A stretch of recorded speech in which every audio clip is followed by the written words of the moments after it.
कान्हेर ग्रामपंचायतीच्या विविध कामांचं आज उद्घाटन झालेलं आहे. त्याचं उद्घाटन झालं असं मी आधी जाहीर करतो.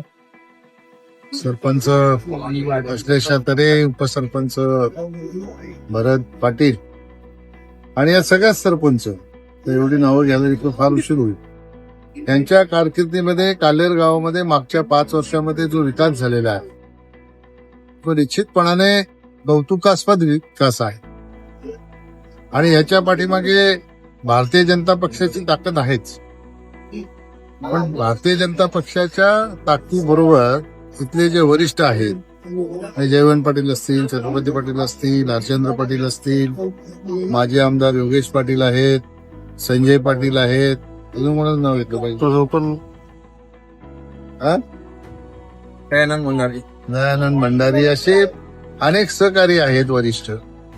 यांच्या सगळ्यांच्या मार्गदर्शनाखाली या गावामध्ये ग्रामपंचायतीने विकासाच्या दृष्टिकोनातून अतिशय महत्वाचं काम केलं. आणि मला असं वाटतं की एका शहरामध्ये विकासाच्यासाठी ज्या गरजा असतात त्या सगळ्या गरजांची पूर्तता काल्हेर ग्रामपंचायतीने केलेली आहे. सॉलिड वेस्ट मॅनेजमेंटचा प्रकल्प असो, ठाणे जिल्ह्यातला कदाचित महाराष्ट्रातला पहिला ग्रामपंचायतीने राबवलेला स्वतःच्या पैशामध्ये हा पहिला प्रकल्प असेल. सॉलिड वेस्ट, लिक्विड वेस्टचाही प्रकल्प ह्या लोकांनी राबवले. पाण्याचे आरो आपल्याला समोर दिसतात. एका कंपनीला या ठिकाणी आणून शुद्ध पाण्याची पिण्याची व्यवस्था या ग्रामपंचायतीच्या माध्यमातून गावात अनेक ठिकाणी केलेली आहे. गावातले सगळे रस्ते कॉन्क्रिटीकरणाचे आहेत. पाण्याची सुविधा लोकसंख्या वाढल्यामुळे अपुरी पडते. त्याच्यासाठी जो सरपंच झाला त्या सगळ्यांनी प्रचंड धडपड करून मुंबई महापालिकेकडून वाढीव पाणी मंजूर करण्यासाठीही प्रयत्न केला आणि वाढीव पाणी मंजूर करून आणलं. आज मला असं वाटतं की जेव्हा ही ग्रामपंचायत मागच्या 5 वर्षात निवडणूक होऊन अस्तित्वात आली त्यावेळची लोकसंख्या आणि आताची लोकसंख्या कदाचित दुप्पट असेल. 5 वर्षात दुप्पट लोकसंख्या झाली असेल. आणि या दुप्पट लोकसंख्येला लागणारं इन्फ्रास्ट्रक्चर तयार करण्याचं काम ही ग्रामपंचायतीने केलं. मग ते रस्ते असतील, पॉवरची सुविधा असेल, पाण्याची सुविधा असेल, स्वच्छतेची सुविधा असेल, या सगळ्या सुविधांकडे ह्या सगळ्या लोकांनी लक्ष घालून गावाच्या विकासामध्ये दान दिलेलं आहे.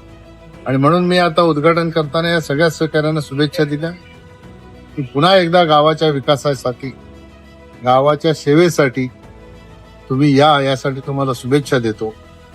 या गावच्या ग्रामस्थांनाही मी अशी विनंती करेन, मला काही या ठिकाणी प्रचाराची सभा वगैरे घ्यायची नाही आणि मला काही राजकारणावर बोलायचं नाही. पण काम करणाऱ्या माणसांना संधी दिली पाहिजे. ज्या माणसांनी एवढ्या मोठ्या प्रमाणात विकास या गावामध्ये केलेला आहे त्यांना पुन्हा संधी ग्रामस्थांनी दिली पाहिजे. मला विश्वास आहे की काल्हेर गावची लोक पुन्हा एकदा विकासाच्या पाठीमागे आपला आशीर्वाद ठेवतील. मी जबाबदारीने सांगतो, कुठल्याही ग्रामपंचायतीमध्ये विकासाच्या कामाचं भूमिपूजन असो किंवा उद्घाटन असो, जितक्या वेळा मी काल्हेरमध्ये आलोय या कामांसाठी तितक्या वेळा ठाणे जिल्ह्यातल्या कुठल्याच ग्रामपंचायतीमध्ये गेलो नाही. याचा अर्थ असा आहे की काल्हेर गावाने प्रचंड मोठ्या प्रमाणात विकास केलेला आहे. प्रत्येक महिन्याला 2 महिन्याला काही ना काही विकासाचं काम या काल्हेर गावाने केलेलं आहे. त्याचं भूमिपूजन किंवा उद्घाटन माझ्या हस्ते झालेलं आहे.